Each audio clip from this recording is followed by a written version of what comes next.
നിങ്ങളുടെ അച്ഛൻ എന്തിനാ വന്നത്? ചോദിച്ചത് കേട്ടില്ലേ? എന്തിനാ വന്നതെന്ന്.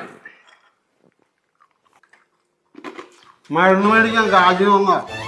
രണ്ടില്ലെന്ന് ഞാൻ പറഞ്ഞു. അതെ, എപ്പോഴെപ്പോഴും കൊടുത്താലേ അതൊരു ശീലമാവും. പിന്നെ ഇങ്ങനെ ചോദിച്ചോണ്ടിരിക്കും. നല്ല കാര്യമുള്ള കാര്യമാണ്. സ്വന്തം തന്തയ്ക്ക് ഒരു നേരത്തെ മരുന്നിന് പോലും പൈസ കൊടുക്കാതെ വിട്ടത് ശരിയാണോ? നിങ്ങളും പ്രായമായ വരുന്നത്. ഇത് കണ്ടാ മക്കൾ വളരുന്നത്. ഒരിക്കലും ദൈവത്തിന് നിരക്കാത്ത പ്രവൃത്തിയാണ് നിങ്ങൾ ചെയ്തത്. ആ മനസ്സ് എന്തോരം വേദനിച്ചിട്ടാ ഇവിടെ നിന്ന് അറിയിപ്പോ നിങ്ങൾക്ക് അറിയാമോ?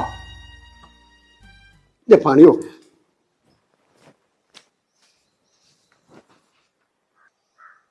ഈ ശാപം നിങ്ങൾ എവിടെ കൊണ്ട വെക്കും? അച്ഛനൊന്നും മനസ്സൊരുക്കി ശപിച്ചാലേ നിങ്ങൾ ഭസ്മമായി പോവും. ഈ വീടും നിങ്ങളുടെ ജോലിയൊക്കെ ആ പാവം മനുഷ്യൻ വാങ്ങി തന്നതാ.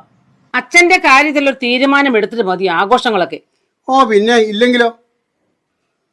എല്ലാം കൂടി എടുത്ത് ഞാൻ വലിച്ചറിയും, പറഞ്ഞേക്കാം. അച്ഛമ്മനടി. അയ്യോ,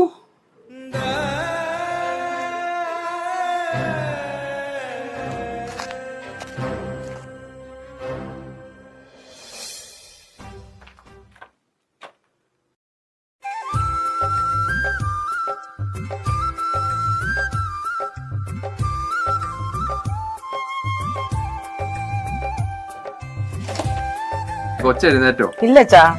ഇത് ഇടിയപ്പം മുട്ടക്കറിയാ. കൊച്ചിനെ വിളിച്ചപ്പോ കൊച്ചിനും കൊടുക്ക്, നിങ്ങളും കഴിയും. ശരി. കാശില്ലാത്ത സമയത്ത് എന്തിനാച്ചാ ഇതൊക്കെ വാങ്ങിയേ? മോളെ, കാശ് വരും പോകും. ഇത് ഞാൻ ആ വാസുവിന്റെ കടയിൽ നിന്ന് വാങ്ങിയതാ. മോളെ, ഇതുകൊണ്ട് അകത്ത് വെക്കേ. ഇതൊക്കെ എന്തിനാച്ചാ? വാച്ചാ, ചായ കുടിക്കാം. വേണ്ട മക്കളെ, ഞാനിപ്പോ കഴിച്ചതേ ഉള്ളൂ. നിങ്ങൾ വിശന്നിരിക്കണ്ട, നിങ്ങൾ കഴിക്കേ.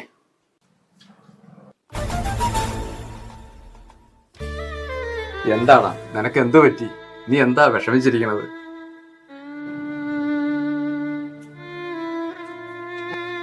ഞാൻ എന്താ അച്ഛനോട് പറയേണ്ടതെന്ന് എനിക്ക് അറിഞ്ഞുകൂടാ. അച്ഛൻ ഇനി എങ്ങും പോകണ്ട. അച്ഛൻ എന്റെ കൂട്ടത്തിൽ തന്നെ നിൽക്കി. എനിക്ക് അതാ ഇഷ്ടം. എന്താടാ മക്കളെ ഇത്? നിന്റെ ജോലി ഒന്ന് ശരിയാകട്ടെ, ഞാൻ വന്ന് നിൽക്കാം. അച്ഛന് പോയിട്ട് അത്യാവശ്യം ഉണ്ടെന്ന് വെള്ളം ചൂടാക്കി കുളിക്കണം.